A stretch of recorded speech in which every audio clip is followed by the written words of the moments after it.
And how do you think development organizations like USAID have done in terms of listening to the Haitians and finding out what their needs are? Do you think they've I think, done a good job, the bigger the agency, I think the more removed it is from the ability to really listen to people. So USAID, and I would reckon a number of the contractors that it works through, are layers removed normally from the people at the grassroots, the people who, as a rule, they want to have as their beneficiaries. Yeah. But it's very difficult for these organizations to reach into that level, partly because, one, they may not have the linguistic capacity, and they are singing the tune of other pressures.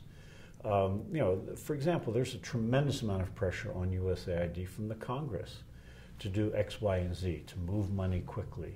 And AID then has to be accountable to the Congress. And then the contractors of AID are accountable to AID. I mean, at a certain point, you have to ask the question, well, who's accountable to the Haitians? Right. And unfortunately, the answer to that question is often that nobody's accountable to the Haitians, and they're just kind of lost in the mess of things. Yeah. How would you say USAID Administrator Raj Shah has done when it comes to kind of local development driven from a local level? Well, I can remember when he came on board, he got thrust into Haiti quickly in his position because of the earthquake and knew little about Haiti, hadn't focused on Haiti.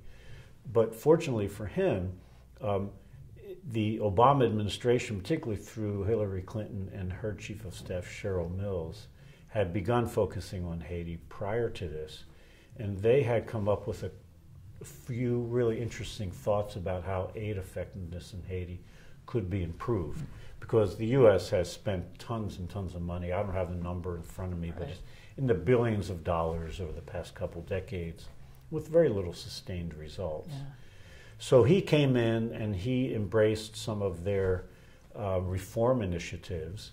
And one important one I think he embraced was to try to the extent possible, have the resource flow go more directly to Haitian organizations than through many intermediate organizations.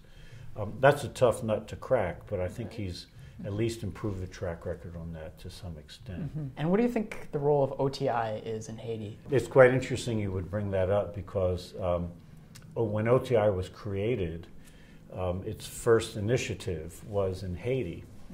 And I know I was brought in as someone to sit and discuss this with the OTI staff, having worked on Haiti even back then for many years.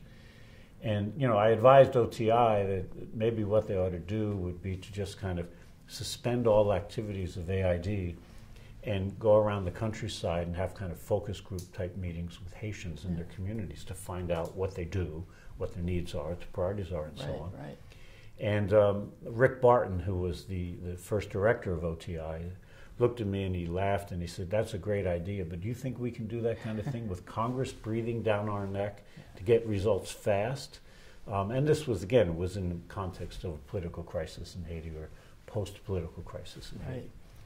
But I will still hold that true, that I think OTI really does need to find a way to put its finger on the local pulse before it decides what it's going to do.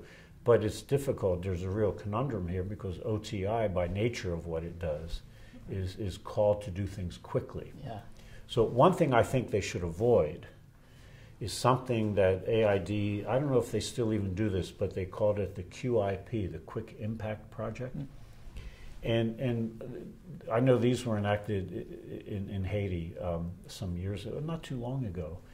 But they tend just to be kind of make-work projects to get money out there into the community. It's like a stabilization or pacification type initiative, but there's nothing really sustainable about any of this expenditure. Right. And I think that you should really try to look and see what you can do that can address problems and resolve them, or at least sustain some sort of attention to underlying causes of poverty and underdevelopment.